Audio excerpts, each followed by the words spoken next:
We are talking valves here. So, fire engine plumbing, we have all kinds of valves in the backs of our trucks, middles of our trucks, underneath our trucks, all over the place. And they're standardized or relatively standardized. Various agencies have different setups, and even those are relatively standardized, or not even, they are relatively standardized. Every agency has a fairly standardized system. Fish and Wildlife might be the exception, but even then, they're generally following the same principles. The Forest Service has a standardized valve set.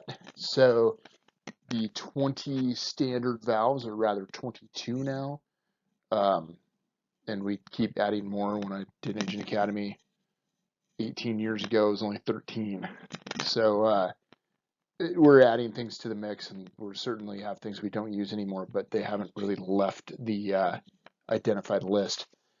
So I'll refer you to the Water Handling Equipment Guide, version 2013, or the year 2013 for the version, page 48, and that has a list of the standard, the valve numbering system, standardized valve numbering system, and a little diagram there that kind of helps. And we'll be looking at both that and some other handouts that go out just depicting valves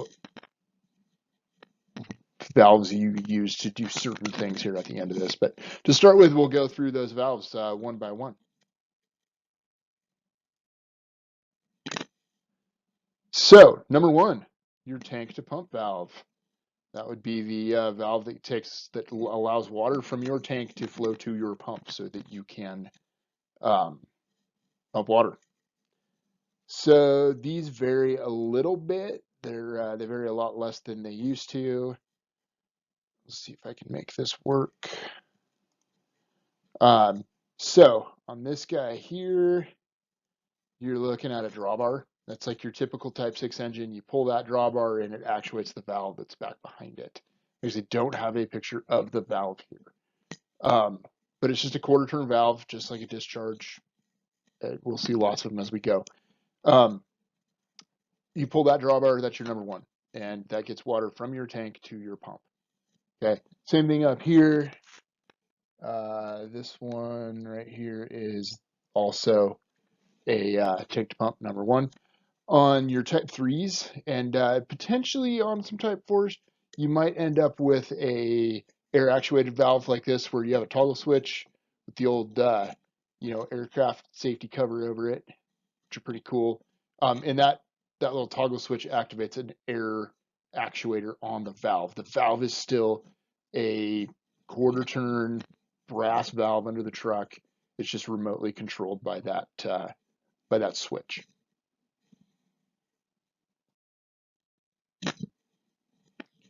Number two, pump to tank. This would be returning water to your tank, or really it's not even returning water, it's pumping water to your tank. Number two is really, it's a discharge valve. It's the first discharge off the pump head, and it goes back to your tank. And actually sometimes, like our Type 6, it's not the first, it's the last discharge. But still, it is just a discharge, and you really should think of it that way. It's not necessarily on the suction side. It's not on the suction side, and it might be used in refilling. It should be used in refilling because that's what it's there for. But remember, it's a discharge. So you're seeing let me get this right. Seeing a quarter turn ball valve like that. That's done by hand. That'd probably be on a Type 4 more than likely. This is your standard configuration, or fairly standard configuration on a Type 6 engine. Just a quarter turn ball valve right there heading straight back into the tank. Should be a check valve between it and the tank most of the time. On your Type 3s, it's hidden. It's right here hidden behind this this panel, but it's still a quarter turn ball valve, 1.5 inches. It's nothing special. Occasionally you'll find a few of those older Type 3s that'll have a 2-inch. Had one of those at one point, and that's fine. They work just fine. Just remember the 2 inches moving a lot more water, so you might have some prime issues if you don't have everything really dialed in a little bit tighter.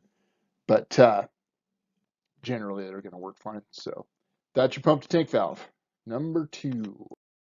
Number 3 is your pump to discharge valve or overboard discharge. Or heck, they just call it a discharge. So, right here, that'd be a number 3 discharge, 1.5 inch off a Type 3 engine, and they just call it discharge. And that's fine. On this Type 4 next to it, it says number 3.5 inch discharge right here. So discharge is kind of the commonality there, because that's what it does. It pumps your hose lay, pumps your 1.5 inch hose. Number 3, see, I'm 3 slides into it, and something to be aware of is if there's a little gold star at the bottom, it probably means this is an important one to remember. Number four is your pump to live reel or your live reel or booster line. It's labeled hose reel there, and that's fine. That works. Lots of different names for it. The official is pump to hose reel, officially how it's listed, and that'll fire up your booster lines. You might have 2 of them. You might only have 1. Depends on your truck. Auxiliary discharge, number 5. Engine protection line or truck protection line, as that says. So this one used to be just an auxiliary discharge. That was what it was labeled as, and it was kind of intended for being an engine protection line, and we've just changed to actually calling it that. In fact, the valve numbering systems list there calls it engine protection, not auxiliary discharge. So either one of those answers is totally correct. Engine protection, auxiliary discharge. Generally, almost entirely, it is now used as an engine protection line.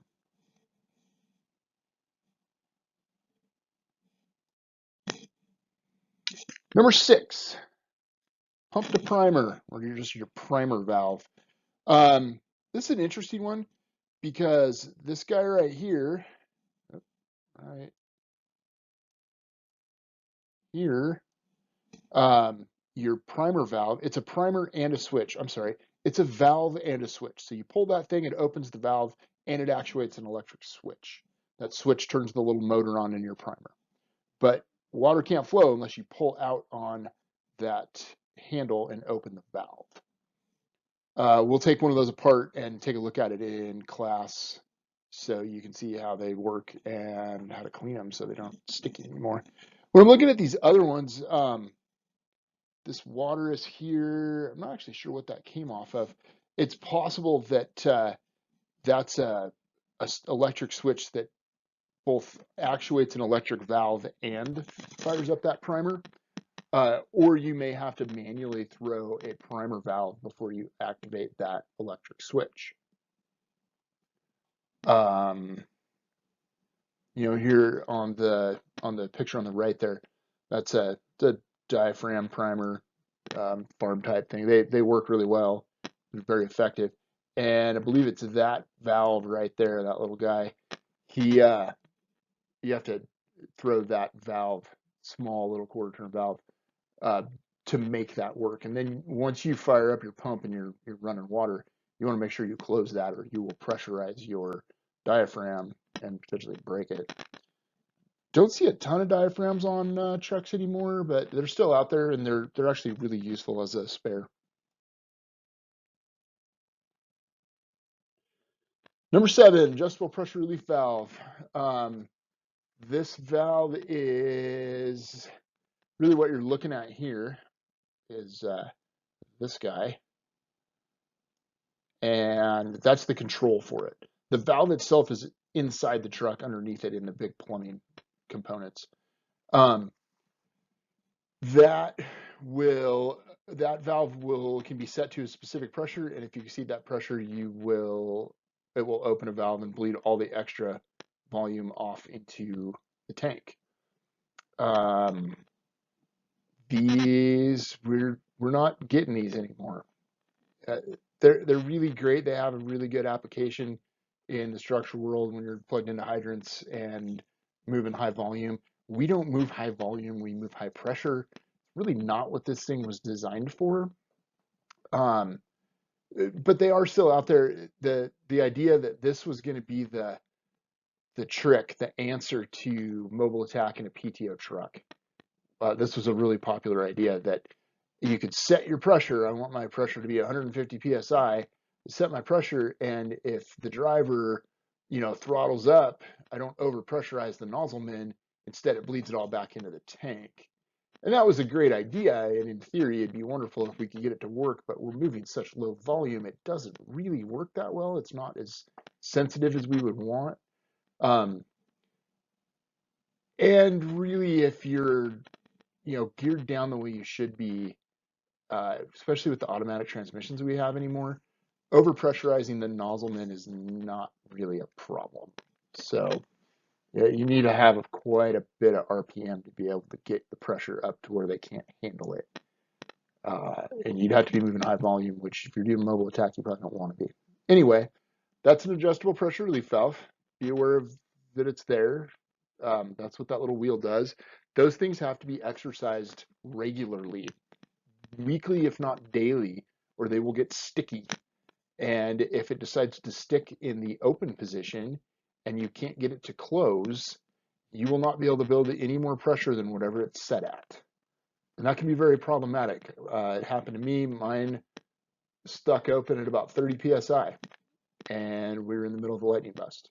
So that was a bit problematic. We did finally figure out how to get it closed. A little tapping on it with a hammer mixed with some water hammering on it to try and get it closed did work. And it did it again about 6 months later during a training, and we ended up taking the whole thing out and taking it down to the pump shop and honing the interior of it to make it work. You can crank that thing all the way up higher and it's locked out and it won't open. And that's where I usually leave it. And then if I want to use it, I bring it down to whatever pressure I want to use it at. If we have one of these at the academy, we will show you how it works. Hopefully not lock out somebody's engine. Number 8 is your overboard suction, also labeled overboard draft. And you can see here on this one, not only do you have a port to plug your draft hose into, you have a drawbar. The drawbar is what actuates the valve that's in there. You do have a valve on your suction. And that part's probably less shocking to all of you than it is to me. But so there's a valve buried inside that, behind that panel, and that drawbar actuates that valve. So you can hook everything up while everything's still going, and you're pumping water, and you can switch over to a draft by actuating valves, and it's much better to have a valve. You can do a lot of cool things that way. If you look at the bottom left here, this guy's on a Type 6 engine. Type 6? Yeah, that's my draft on a Type 6 engine. And it's mounted right to the valve itself. The valve is exterior. It's not buried underneath the truck. Some of the older trucks, really not a lot of stuff we use anymore, but you may find one with a cooperator agency. They'll just have a cap at the end of the pipe. And that's it. That's all they have for a valve is just the cap at the end of the pipe. And if you are going to pull water from a source or draft from a source, you have to shut down your pumping operation to do so, which 90% of the time is fine because 90% of the time you drove to the water source to get filled back up. It's that other 10 or less percent of the time that you want to switch from pumping a hose lay that you just laid out to pumping that same hose lay out of a water source like a folded tank you just set up. That it's nice if you can do it without shutting down the operation. We will be teaching you how to do that if you don't know. Number 9, reserve supply from tank to pump.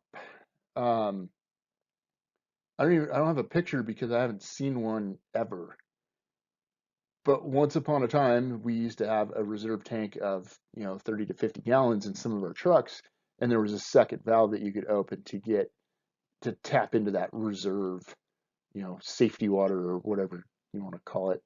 That 10% that you're supposed to leave in your tank. Now we just have the operators manage it. We don't have a reserve tank to tap into. I have seen it on a couple of water tenders where they'll have it's not really a reserve supply, but they'll have an extra amount in the bottom that you have to open a different valve for. Of course, water tenders are less standardized, so they don't always have everything the same. No longer widely in use, not a critical one to memorize, but it is there. You need to cover it. Number 10 is the in-tank shutoff valve, or up against the tank shutoff valve is how I've seen most number 10s. Not We don't really use these anymore either. The number 1 does the same thing. It shuts the water off coming out of the tank into the rest of the plumbing system. And these were used on the old Model 45 PTO Type 6 trucks. And it's possible you may see one of those again one day. The way the plumbing was set up on those, the number 1 was a little bit too high to be able to shut the number 1 off and not fill a ton of water into the plumbing. So there was a shutoff valve right at the tank. That's number 10. Number 11, plumbing drain or master drain. These things are great. The picture on the left there, that's a master drain. That is the valve. You turn it, it's a quarter turn, and it drains all the low spots in the truck. It takes a Type 3 from having anywhere from 8 to 15 petcocks under the truck to having 3. So that's a vast improvement.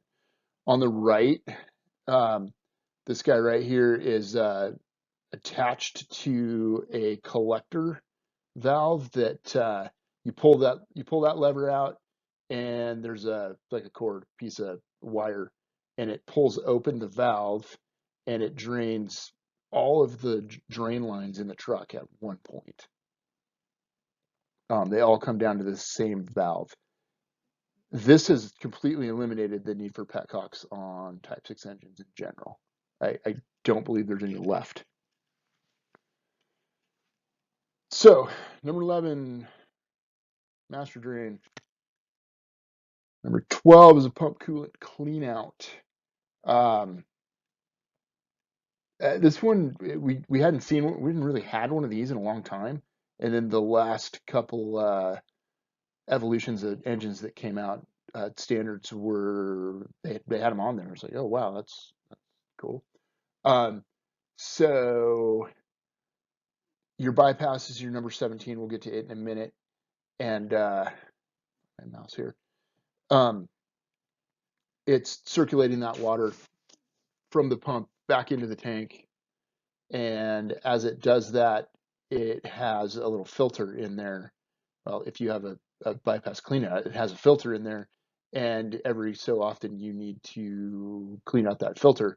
And you do so by simply turning that quarter turn valve right there and making sure that your clean out right there is uncapped, and it'll blast some water through that that filter. It's just a little Y strainer filter, and clean that out, and then you're still moving water when your bypass is open. 12, pump coolant clean out.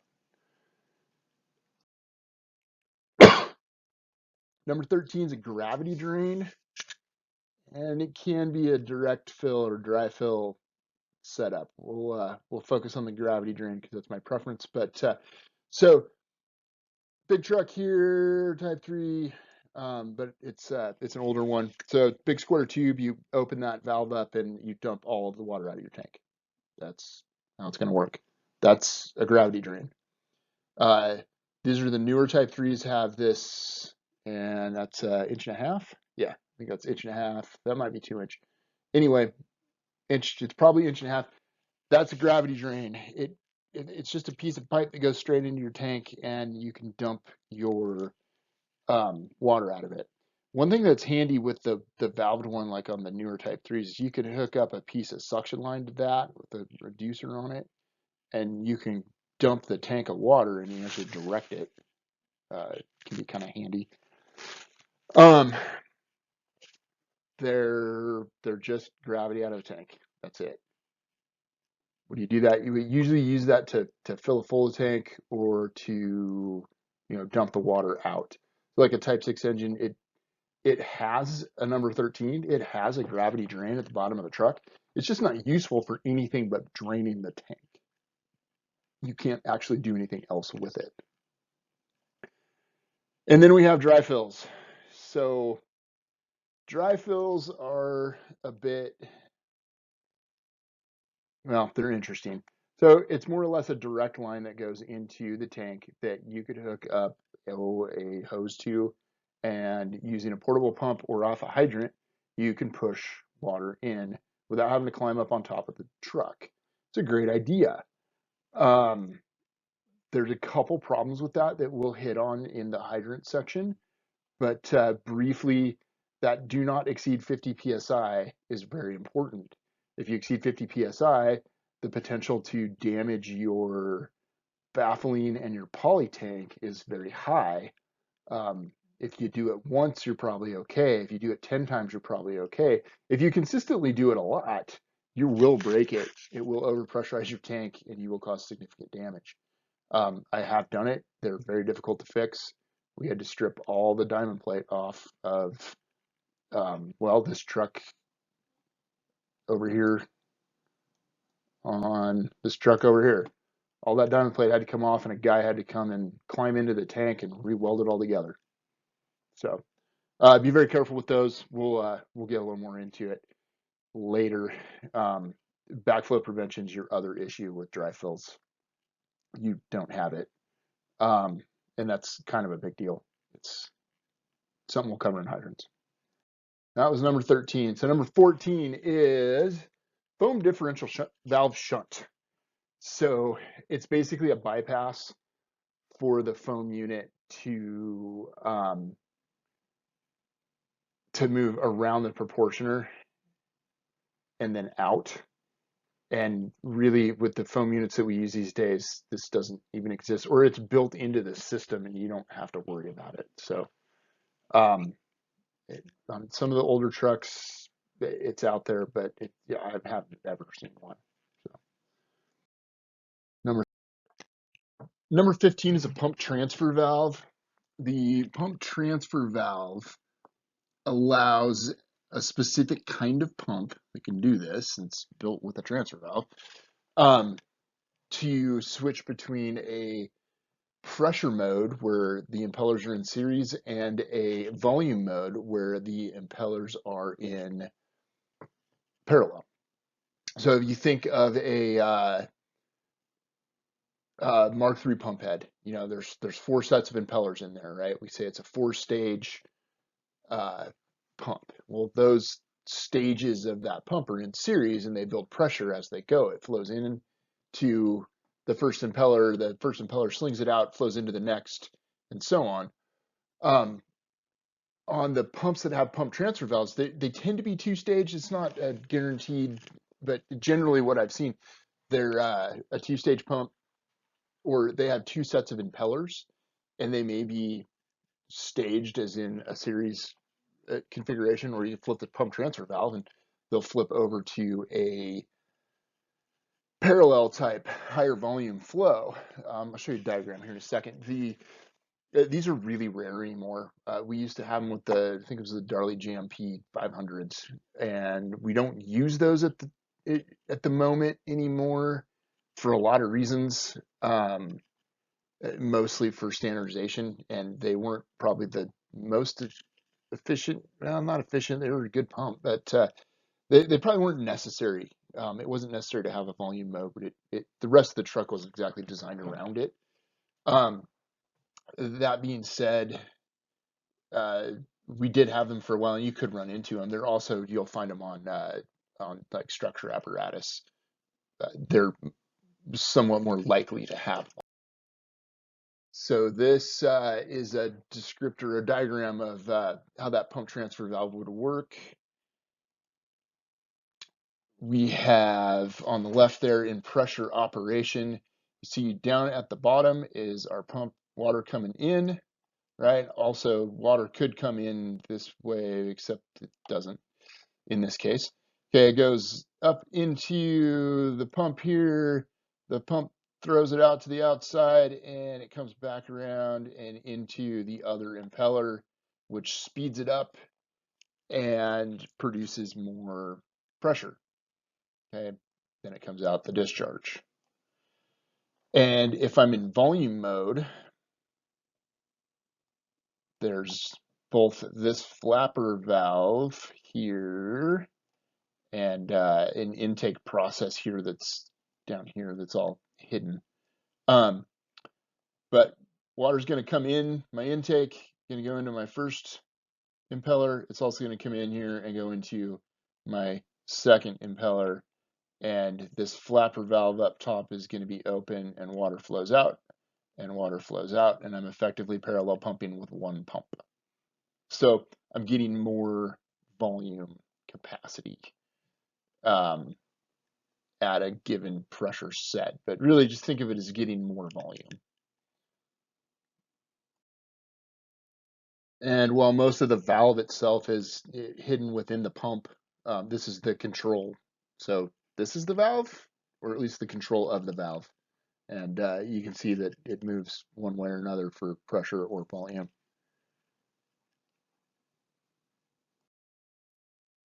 Number 16 is an engine cooler line. It circulates water to and from the chassis engine and kind of helps to cool it. We don't really use these anymore because our trucks are much more efficiently engineered than they used to be. We used to have an old truck that really wasn't designed to be a fire engine. Wait, we still do, but we would park this, Type 3 Model 80 or something on a landing, and we'd be pumping a hose lay, and it'd be sitting there running at 2,000 RPMs with PTO going, and the truck would get hot.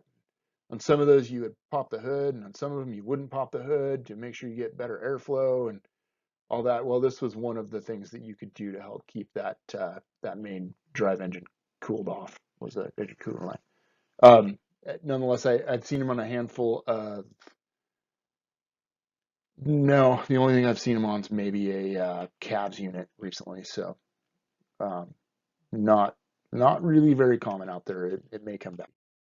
Number 17, on the other hand, is a very common one to use. That's your bypass valve or your recirculation valve or your pump cooler bypass. Um, this one's great. So you turn that little guy right there. He's either a quarter turn. Some of them are more of a dial it out type of thing. Um, and it allows water to route around your plumbing discharges and back into your tank. So we'll show it to you in the bigger picture, diagram of how that works. But basically, it goes straight off the pump discharge and straight into your tank again. It's a small line. Notice this guy. That's quarter-inch line or so, and that's all it takes. That is all it takes to keep your pump cool and keep your pump from overheating. Keeping your pump from overheating makes it so it doesn't start boiling water in there and potentially have cavitation issues, or probably even more so get really hot in there and then all of a sudden have a rush of cold water when you open a discharge and you shatter something in there like a mechanical seal. So it doesn't take much water. I leave these things open all the time. I think the standard is to close them when you're drafting, when you're pulling on your primer, but they do have check valves in place to make it so even if you don't, it'll work. Um, I used to close them to try and get maximum performance, and I might do that if I was doing a pump test, but generally I leave this thing open all the time. It's cheap insurance. Okay, number 18 is your low volume gravity. Um, so they call it a backpack fill here, which is cool because that's really what you're doing. It's like a number 13, only in 3/4. So you turn this little quarter turn valve right there, and over here you fill up your bladder bags.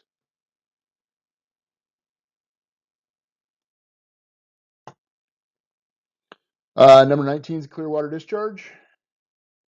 On the left there, you have one off off a Type 6 engine. It's the old 2.5 discharge off the Type 6. Those were fun. Um, and it says freshwater discharge. It's not even numbered. It just says freshwater discharge on there.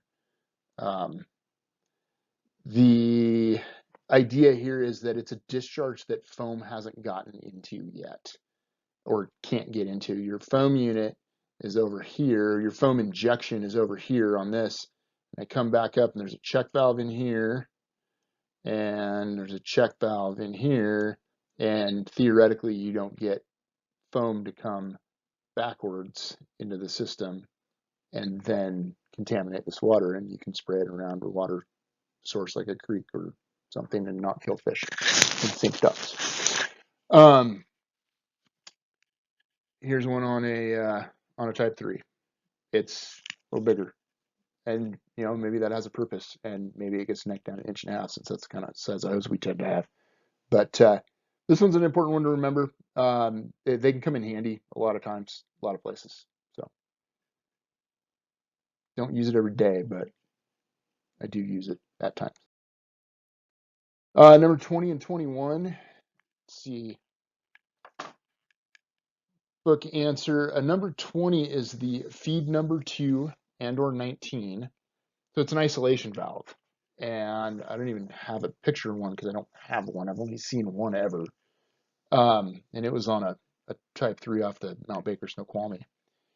And I think they were fairly new coming into it when that truck was new. Number 21 is the discharge plumbing isolation valve, and it isolates the rear discharge plumbing on a Type 3. It could, in theory, isolate any of those discharges. And why do you want it? What do you use it for? I don't want it. I don't need it myself. But the idea is that I can close all of that off and I can troubleshoot issues or work on things, or mostly the benefit I see with it is you can troubleshoot those issues. Don't forget about it when you're winterizing. That would be important. You're not going to find them on Type 6 engines. Not very often unless it's a custom home built type of jobber. The standard models aren't going to have them. Type 3s will. Okay, I'm looking at a number 22. I don't have a picture of, but that's a tank fill with an air gap. So it's like you'll find them on water tenders mostly, and you'll plug a 2.5 into it, and it's just a welded piece of pipe that goes up to the top and air gaps into your tank for the most part. The interesting thing is I can't remember ever seeing a valve on one.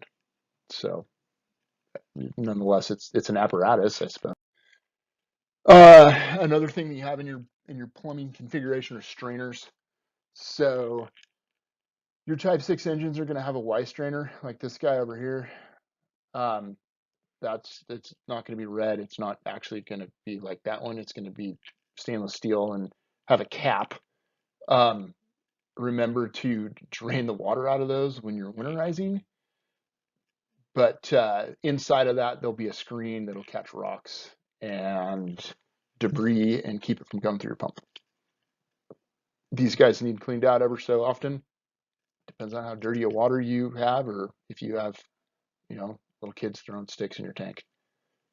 The other examples there, this is the BLM style rock trap, as is this.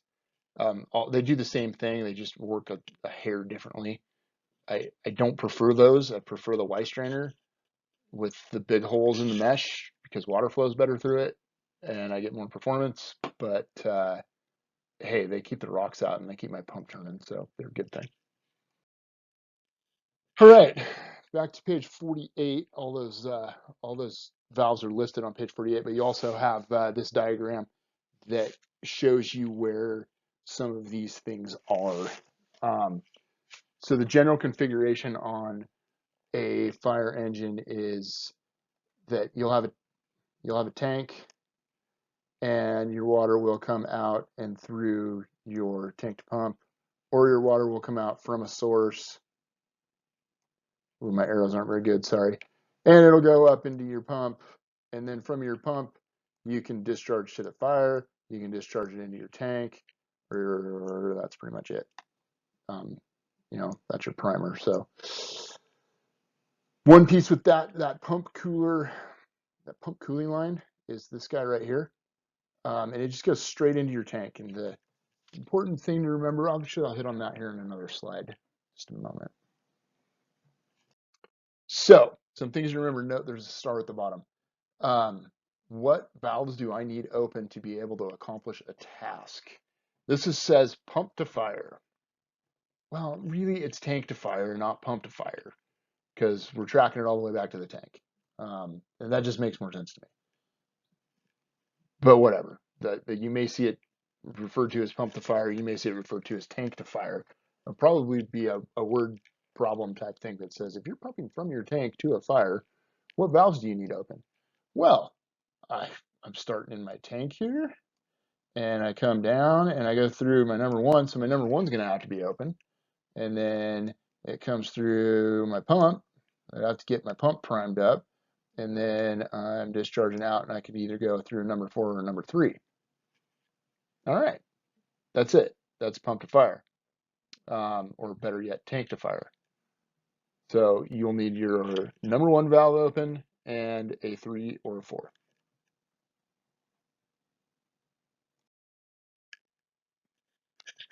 So this is draft to tank. Again, I don't like that title.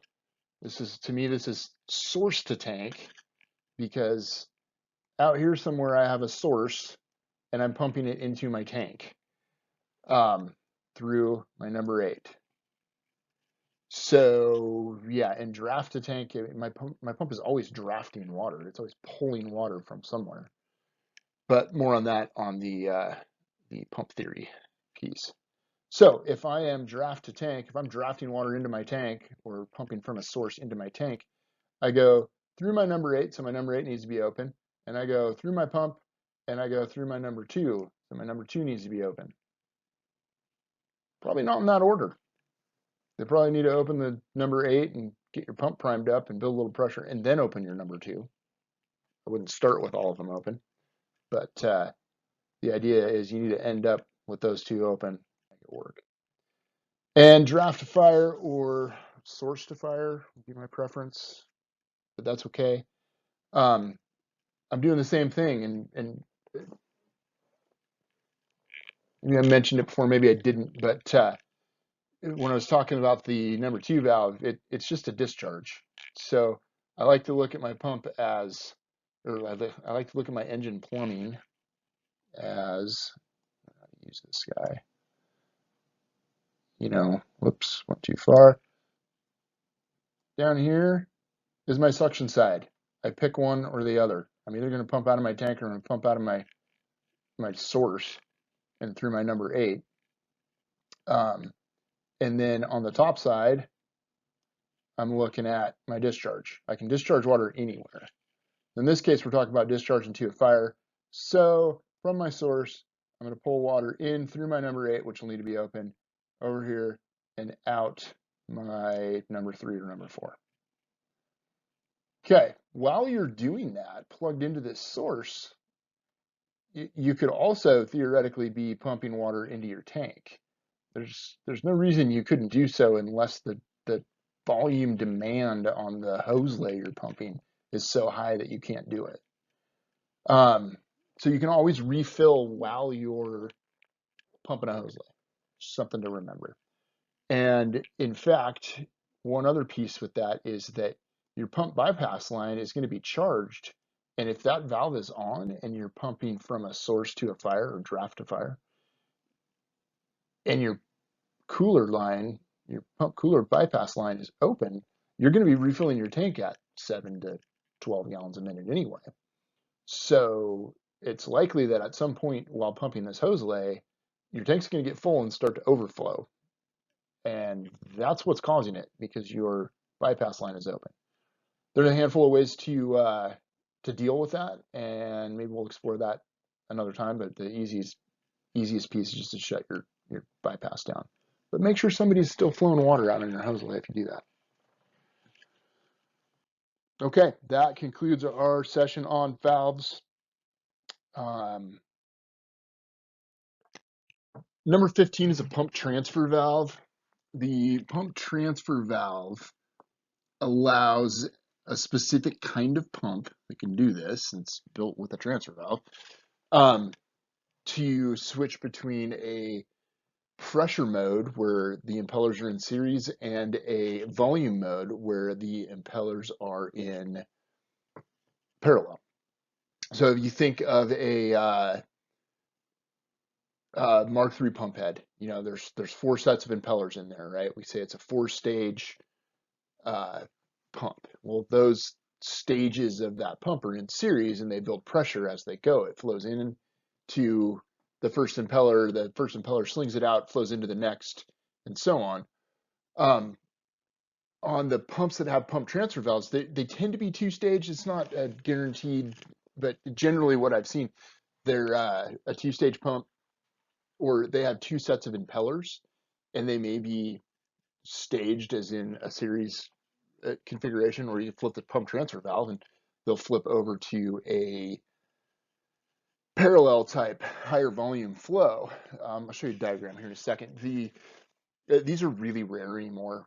We used to have them with I think it was the Darley JMP 500s, and we don't use those at the moment anymore for a lot of reasons, mostly for standardization, and they weren't probably the most efficient. Well, not efficient. They were a good pump, but they probably weren't necessary. It wasn't necessary to have a volume mode, but the rest of the truck was exactly designed around it.